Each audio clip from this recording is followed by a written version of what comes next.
बिस्मिल्लाहिर्रहमानिर्रहीम। Welcome to lecture number 9 of chapter number 10।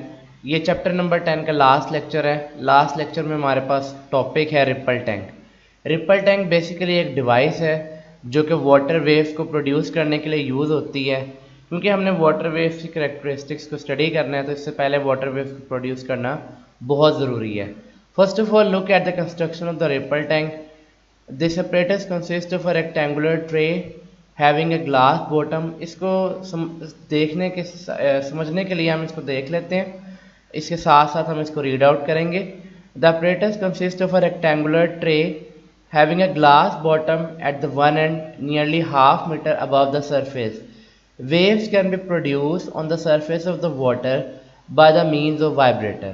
अब आपको ये वुडन लॉग नज़र आ रहा हुआ है, इसको हमने एक स्पोर्ट की मदद से हैंग किया हुआ है। इस वुडन ब्लॉक के ऊपर एक मोटर रखी होती है जिसको हम वाइब्रेटर बोलते हैं। ये वाइब्रेटर बिजली के साथ कनेक्टेड होता है और इसको हमने इस ट्रे के ऊपर जिसमें पानी भरा हुआ है हैंग किया होता है। जब आप इस वाइब्रेटर को स्विच ऑन करते हो तो ये वाइब्रेटर मूव करता है अप एंड डाउन, जिसकी वजह से पानी के अंदर वेव प्रोड्यूस होती है जो प्रोपेगेट करती है इन द फॉरवर्ड डायरेक्शन। होता यूँ है कि रिपल टैंक के ऊपर एक लैंप लगा होता है। लैंप की रोशनी इन वेव्स के ऊपर पड़ती है। जहाँ पे wave in the form of crust होती हैं वो एक्ट करती हैं एज अ कॉन्वेक्स लेंस और लाइट को एक पॉइंट पे इकट्ठा कर देती हैं। जहाँ पे वेव्स होती हैं ट्रफ की फॉर्म में वो एक्ट करती हैं एज अ कॉनकेव लेंस और लाइट को फैला देती हैं। इस तरह से हमारे पास नीचे एक पैटर्न बन जाता है ब्राइट और डार्क फ्रिंजेस का।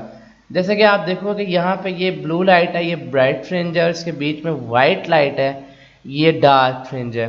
जो ब्लू लाइट है ये रिप्रेजेंट कर रही है क्रस्ट को और ये जो वाइट लाइट है जिसको हम डार्क बोल रहे हैं ये रिप्रेजेंट कर रही है ट्रफ को। दो ब्लू लाइट्स के दरमियान या दो ब्लू फ्रिंजेस के दरमियान यानी कि दो क्रस्ट के दरमियान जो डिस्टेंस होता है हम उसको बोलते हैं वेवलेंथ। तो अगर आपको खाली क्वेश्चन सिर्फ रिपल टैंक पे आएगा तो ये यहाँ तक ही है, जिसमें से कंस्ट्रक्शन और वर्किंग दोनों मैंने आपको बता दी हैं।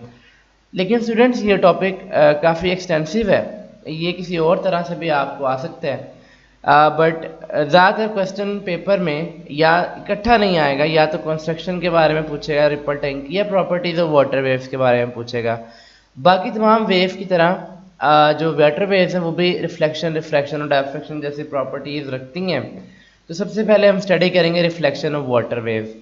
इसकी डेफिनेशन है when waves moving in a medium. Again हम इसकी फिगर को भी साथ साथ देख लेते हैं। When waves moving in a medium fall on the surface of another medium they bounce back into the first medium such that angle of incidence is equal to angle of reflection. अब यहाँ पे बहुत सारी बातें हैं। सबसे पहले हमारे पास ऊपर वाला ही रिपल टैंक है जो कि आपने देखा था अभी थोड़ी देर पहले। अगर उसमें वेव फॉरवर्ड जाती और दीवार से टकरा के वापस आ जाती तो हमें ना पता चलता कि इंसिडेंट वेव कौन सी है ना रिफ्लेक्टेड वेव कौन सी है। इसीलिए स्टूडेंट्स हमने ये किया कि हमने रिपल टैंक में एक ख़ास एंगल पर एक कोई ऐसा बैरियर सा रख दिया। अब हुआ क्या, इस बैरियर एक एंगल पे रखा था जिसकी वजह से जो वेव्स लेफ्ट हैंड साइड से आई जब वो स्ट्राइक करी तो वो भी ख़ास एंगल में नीचे की तरफ बेंड कर गई। मतलब अब हमें इंसिडेंस और रिफ्लेक्शन विजिबल है। तो कुछ यहाँ पे टर्म्स हैं जो कि इस लेक्चर में तो नहीं लिखी हुई मगर आप लिख सकते हैं।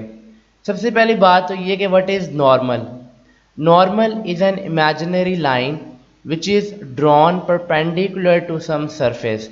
जैसा कि ये हमारे पास बैरियर एक सरफेस है, इसके 90 डिग्री पर ये जो हमने लाइन ड्रॉ की है जो इमेजिनरी लाइन है इसको हम नॉर्मल बोलते हैं।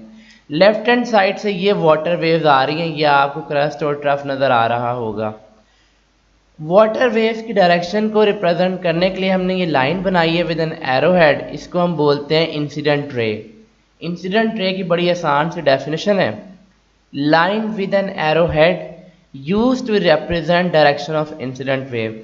आप देखोगे ये इंसिडेंट रे और नॉर्मल के दरमियान एक एंगल बन रहा है, इसको हम बोलते हैं एंगल ऑफ इंसिडेंस। जब ये वेव्स टकरा के वापस चले जाती हैं तो आप देखो ये जो रेड लाइन है जिसको हम इंसिडेंट रे पहले बोल रहे थे अब ये रिफ्लेक्टेड रे है। रिफ्लेक्टेड रे शो कर रही है डायरेक्शन ऑफ रिफ्लेक्शन। अगेन आप देखोगे नॉर्मल का रिफ्लेक्टेड रे के साथ एक एंगल है, इसे कहते हैं एंगल ऑफ रिफ्लेक्शन। हम दोबारा रिफ्लेक्शन की डेफिनेशन को देखते हैं कि रिफ्लेक्शन तभी होती है जब ये एंगल ऑफ इंसिडेंस इक्वल होता है एंगल ऑफ रिफ्लेक्शन के। तो आपको इस फिगर में नज़र आ रहा होगा कि इंसिडेंट रे का जो एंगल ऑफ इंसिडेंस है नॉर्मल के साथ और रिफ्लेक्टेड रे का जो एंगल ऑफ रिफ्लेक्शन है नॉर्मल के साथ, वो दोनों आपस में इक्वल हैं। तो this figure clearly shows the reflection of water wave. ये इसकी एक्सप्लेनेशन है जो मैं थोड़ी देर पहले आपको बता चुका हूँ। Next we are moving at a point the refraction of water wave. इसकी डेफिनेशन को देखने के लिए अगेन हम इसकी फिगर को ओपन कर लेते हैं, फिर देखते हैं। When a wave moving on a one medium enters into the second medium at some angle, its direction of travel changes। पहली बात तो ये कि अब आपके पास जो मीडियम है वो मुख्तलिफ तरीके का है। फॉर एग्जांपल ऊपर वाला मीडियम जो है वो डीप वाटर है और जो नीचे वाला मीडियम है वो शैलो वाटर है। इस बात से क्या मुराद है? फ़र्ज़ कर लेते हैं कि आपने इस पॉइंट पर कोई पत्थर रख दिया। अब हुआ ये कि इस पॉइंट से इस पॉइंट तक जहाँ पे आपने पत्थर रखा वहाँ से पानी मूव कर गया। अगर फ़र्ज़ कर लें आपने इस पॉइंट पे पत्थर रखा तो पानी इस पॉइंट पे ज़्यादा हो गया, इस पॉइंट पे कम हो गया। मतलब आप समझ लें कि आपने दो मीडियम बनाने हैं, एक में पानी कम होना चाहिए, एक में पानी ज़्यादा होना चाहिए। Okay, now you can see clearly कि ये जो हमारी वाटर वेव हैं ये डीप रीजन से शैलो रीजन में जा रही हैं। एक तब्दीली जो आपको वाज़े तौर पे नज़र आ रही है कि ये वाटर वेव बेंड कर रही हैं टूवर्ड्स द नॉर्मल। कैसे? देखिए ये वाटर वेव सीधी जा रही थी बट इनकी बेंडिंग नीचे की तरफ हो गई। ये नॉर्मल लाइन है which is drawn perpendicular to this surface. आप देखो कि एंगल ऑफ इंसिडेंस ज़्यादा है और एंगल ऑफ रिफ्लेक्शन कम है। वाटर वेव्स जब डीप वाटर से शैलो वाटर में जाती हैं या हल्के पानी से भारी पानी में जाती हैं तो वो नॉर्मल की तरफ बेंड कर जाती हैं। आपने कुछ दिनों पहले एक फार्मूला डिराइव किया था v is equals to f lambda. अब हमारे पास सिर्फ है इस वक्त v और लैम्डा। हम समझ लेते हैं कि इसकी फ्रीक्वेंसी कांस्टेंट है। उसकी क्या वजह होती है कि फ्रीक्वेंसी कांस्टेंट है? क्योंकि यहाँ पे भी जो वेव्स हैं और जो यहाँ पे भी जो वेव्स हैं उनको एक ही वाइब्रेटर प्रोड्यूस कर रहा है और उसकी फ्रीक्वेंसी चेंज नहीं हुई। तो हमारे पास बाकी बचता है v is directly proportional to lambda. अब आप गौर से देखें दो क्रस्ट के दरमियान डिस्टेंस ये लैम्डा है और यहाँ पे भी ये लैम्डा हमें थोड़ा कम नज़र आ रहा है। अगर हम ये कहते हैं कि v is directly proportional to lambda तो इसका मतलब है कि अगर लैम्डा कम हो रहा है तो वेलोसिटी भी कम होगी। तो हमें तीन बातें पता चली कि when water wave enter from deep to shallow water, पहली बात तो ये कि दे बेंड टूवर्ड्स नॉर्मल। दूसरी बात ये कि उनकी वेवलेंथ डिक्रीज हो जाती है और तीसरी बात ये कि अगर वेवलेंथ डिक्रीज होती है तो वेलोसिटी भी डिक्रीज होती है। नेक्स्ट अगेन ये पॉइंट ज़रा डीपली समझाने की कोशिश की है। Again we have created and deep and shallow water और आप देख सकते हो कि उसकी वेवलेंथ कम हो रही है शैलो वाटर से। अगर आपको क्वेश्चन ये आ जाए कि वाटर वेव शैलो से डीप में जाए तो फिर क्या होता है, तो फिर आपने इसका उलट लिखना है कि they bend away from the normal, their wavelength increase and their velocity increase. Next topic हमारे पास है डायफ्रैक्शन ऑफ वाटर वेव्स। इसकी डेफिनेशन को देखने के लिए हम इसकी फिगर सामने रख लेते हैं। द बेंडिंग और spreading of waves around the sharp edges और कॉर्नर्स ऑफ ऑब्स्टेकल्स और स्लिट।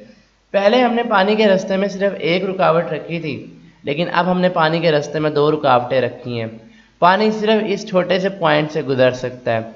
सबसे पहले ये बात गौर करें कि इन दो रुकावटों के दरमियान जिनको हम स्लिट कह रहे हैं, जो डिस्टेंस है वो वाटर वेव की वेवलेंथ के ऑलमोस्ट कंपैरेबल है।